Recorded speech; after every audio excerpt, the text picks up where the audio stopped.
श्री छत्रपती सहकारी साखर कारखान्याच्या विद्यमान संचालक मंडळाने कारभार स्वीकारून सुमारे 1.25 वर्ष उलटूनही सभासदांच्या अपेक्षा पूर्ण झालेल्या नाहीयेत, असा आरोप श्री छत्रपती बचाव पॅनलने केलाय. सभासदांच्या प्रश्नांकडे असंच दुर्लक्ष सुरू राहिलं तर लोकशाही मार्गाने तीव्र आंदोलन छेडण्यात येईल, असा इशाराही पॅनलने दिलाय. पॅनलच्या निवेदनानुसार निवडणुकीपूर्वी कारखान्यात मोठ्या प्रमाणात भ्रष्टाचार झाल्याचे आरोप करण्यात आले होते. तसेच सुमारे 3,500 साखरेची पोती कमी असल्याचा दावाही करण्यात आला होता. मात्र सत्तेवर आल्यानंतर या प्रकरणी कोणतीही ठोस कारवाई झालेली नाहीये, याचा आरोपही करण्यात आलाय. जर साखरेची पोती प्रत्यक्षात कमी होती तर संबंधित जबाबदारांवर कारवाई का नाही झाली, असा सवालही पॅनलने उपस्थित केलाय. तसेच 2024-25 गाळप हंगामात 13 लाख मॅट्रिक टन ऊस गाळपाचे उद्दिष्ट जाहीर करण्यात आले होते.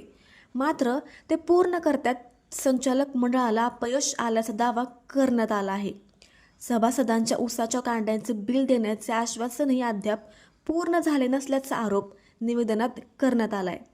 गेल्या वर्षभरात संचालक मंडळाला काम करण्यासाठी पुरेसा वेळ देण्यात आला. विरोधासाठी विरोध करण्याची भूमिका न घेता सभासदांच्या हितासाठी संयम बाळगला.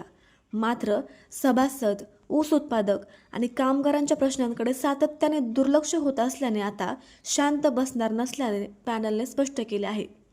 कारखाना हा कोणत्याही एका गटाचा किंवा व्यक्तीचा नसून हजारो सभासदांचा असल्याचे नमूद करत अपूर्ण राहिलेल्या प्रत्येक आश्वासनाचा जाब विचारला जाईल. सभासदांना न्याय मिळाला नाही आणि ऊस उत्पादकांच्या मागण्या प्रलंबित राहिल्या तर लोकशाही मार्गाने तीव्र आंदोलन उभारले जाईल, असा इशारा निवेदनात देण्यात आलाय. कारखान्याचे काही कामगार तसेच शिक्षण संस्थेतील काही कर्मचाऱ्यांनी वैयक्तिक अडचणींमुळे इतर कारखान्यांकडे ऊस दिल्याच्या कारणावरून त्यांना नोटिसा बजावण्यात आल्याचा तसेच सेवेतून कमी करण्याच्या धमक्या दिल्या जात असल्याचा आरोपही श्री छत्रपती बचाव पॅनलने केलाय.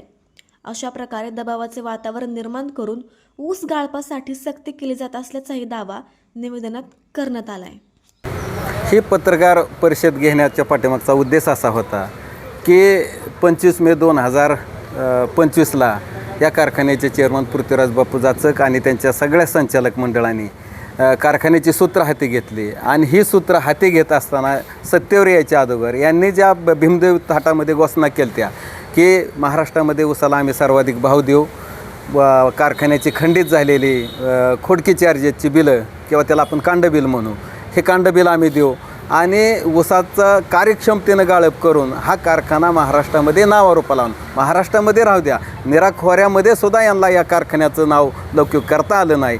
शेजारचा जो कारखाना आहे माळेगाव सहकारी साखर कारखाना, या कारखान्याच्या चेअरमन सुनेत्रा वहिनी साहेब महाराष्ट्राच्या उपमुख्यमंत्री आहेत. त्यांनी सत्तेवर आल्यानंतर 200 रुपयाचं बिल त्या ठिकाणी कांडबिल म्हणून सभासदांना दिलं. पण आमच्या त्या ठिकाणी सत्तेवर येईपर्यंत तुम्ही मानला, सभासदांना खोटं बोलला, थापा मारल्या की मी आल्यानंतर काढीन. आज त्या ठिकाणी दुसरा सीझन चालू व्हायची वेळ आली तरीसुद्धा तुम्ही हे 200 रुपयाचं 300 रुपयाचं बिल तुम्ही त्या ठिकाणी आम्हाला दिलं नाही. कारखान्याचं गाळप एक क्षमतेनं झालं आणि सगळ्यात महत्त्वाचं म्हणजे की सत्तेवर यायच्या अगोदर यांनी सांगितलं होतं की कारखान्यामध्ये 35,000 साखरेची पोत्याची चोरी झालेली आहे. मग ही 35,000 साखरेची पोती जवळजवळ तुम्ही 1.25 वर्ष होत आलं या कारखान्याचे चेअरमन हो, याच्यावर एक चकार शब्द काढत नाही. म्हणजे सभासदामध्ये तर अशी चर्चा आहे की जर तुम्ही एक तर खोटं बोलून सत्तेवर आला, 35,000 पोती साखरेची चोरीला गेली नसत आणि जर तुमच्या म्हणण्याप्रमाणे आम्ही खरं धरलं की 35,000 पोती साखरेची चोरी झाली तर ही 35,000 साखरेची पोती चोरी झाल्यानंतर तुम्ही चेअरमन असताना गप्प का? आणि मग सभासदामध्ये वेगवेगळी चर्चा आहे की या 35,000तला काही मलिदा या संचालक मंडळाला या चेअरमनच्या वाट्याला आला की काय, म्हणून अशा पद्धतीची वेगवेगळी चर्चा त्या ठिकाणी कारखाना परिसरामध्ये चालू आहे. आणि खऱ्या अर्थानं हे संचालक मंडळ सभासदांच्या आणि कामगाराच्या विश्वासाला पात्र ठरलेलं नाही आणि म्हणून यांना सत्तेवर राहायचा अधिकार नाही. विषय राहिला दुसरा की उद्या कारखान्याची त्यांनी मिटिंग बोलावली आहे आणि या मिटिंगमध्ये कारखान्याचे व्हाईस चेअरमन बदलायची त्या ठिकाणी चर्चा चालू आहे. या निमित्तानं आमचं मत आहे या राज्याचे कैलासवासी उपमुख्यमंत्री अजितदादा पवार साहेब आणि या राज्याचे आत्ताचे कृषी मंत्री दत्तामामा भरणे यांनी सामाजिक न्यायाचा संदेश छत्रपती कारखान्यावर दिला आणि आमची परंपराही होती. त्या ठिकाणी एकाच समाजाला आम्ही चेअरमन व्हाईस चेअरमन करत नव्हती, ही अलिखित आमची परंपरा होती. पण आज आम्हाला कळतं की तुम्ही तुमच्या नात्या गोत्यातल्या माणसालाच त्या ठिकाणी व्हाईस चेअरमन करणार आहात आणि म्हणून या गोष्टीला आमचा कडवून विरोध आहे की हा कारखान्याचे सभासद 18 पगड जातीचा सदस्य या कारखान्याचा सभासद आहे. 2 तालुक्यामध्ये याचा विखुरलेला आहे. 56 गावापेक्षा अधिक गावामध्ये या कारखान्याचा सभासद आहे आणि म्हणून जर तुमचा चेअरमन मराठा समाजाचा असेल तर त्याचा व्हाईस चेअरमन हा इतर समाजाला म्हणजे ज्या फुले शाहू आंबेडकरांच्या तत्वानं आम्ही म्हणतो चाललेलं आहे त्या सामाजिक न्यायाप्रमाणे या कारखान्याचा व्हाईस चेअरमन असावा ही या पत्रकार परिषदेच्या माध्यमातून आमची मागणी आहे. कारखान्यावर कर्ज किती आहे हे कोणालाही सांगत नाही. कारखान्याच्या अधिकाऱ्याची या चेअरमननं मिटिंग घेतली आणि कर्ज कोणाला सांगायचं नाही किती आहे. कारखान्यातल्या बातम्या बाहेर पडायच्या नाहीत आणि कारखान्यावर सत्तेवर येण्याच्या अगोदर यांनी सांगितलं होतं की मी कारखान्याची श्वेतपत्रिका काढून सर्वसामान्य सभासदांसमोर जाणार, कारखान्याचा लेखाजोखा कारखान्याचा आरसा सभासदांसमोर मांडणार. आता वैयक्तिक खाजगी कार्यक्रमामध्ये हे स्वतःच्या भाषणामध्ये सांगतात की कारखान्यावरती कर्ज 500 कोटीच्या घरामध्ये आहे. किती आहे हे सभासदांना अंधारात ठेवलेला विषय आहे आणि म्हणून हे सगळं कळून द्यायचं नाही आणि हेच सांगतात की 500 कोटी कर्ज आहे. मग कर्ज कोणाच्या काळामध्ये झालं? कारखान्याचे चेअरमन कोण, कारखान्याचं व्यवस्थापन कोण बघतं आणि म्हणून ह्या सगळ्या गोष्टी फक्त बोलायच्या एक आणि करायच्या एक अशा पद्धतीने आमच्या छत्रपती कारखान्याच्या सभासदांची कामगारांची या सगळ्या मंडळींनी फसवणूक केलेली आहे. पालखी महामार्गाच्या पैशाचं त्या ठिकाणी छत्रपती साखर कारखान्याच्या समोरून संत श्रेष्ठ जगद्गुरू तुकाराम महाराजांचा जो पालखी मार्ग जातो या पालखी मार्गाचे पैसे ज्यावेळी जमीन आकवर करत असताना शासनानं कारखान्याकडे वर्ग केले.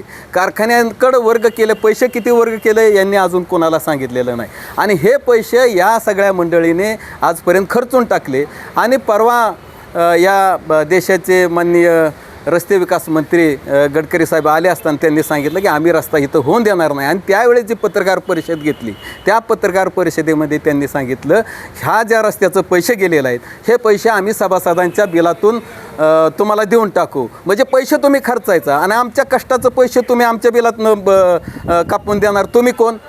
म्हणजे कारखान्याचा चेअरमन झाला म्हणजे सर्व काही तुम्ही तुमच्या मनाप्रमाणे कारखान्याचा कारभार करणार का? आणि म्हणून आमची भूमिका आहे आमच्या बिलातून एक नया पैसाही आम्ही शेतकऱ्यांचा त्या ठिकाणी जाऊ देणार नाही.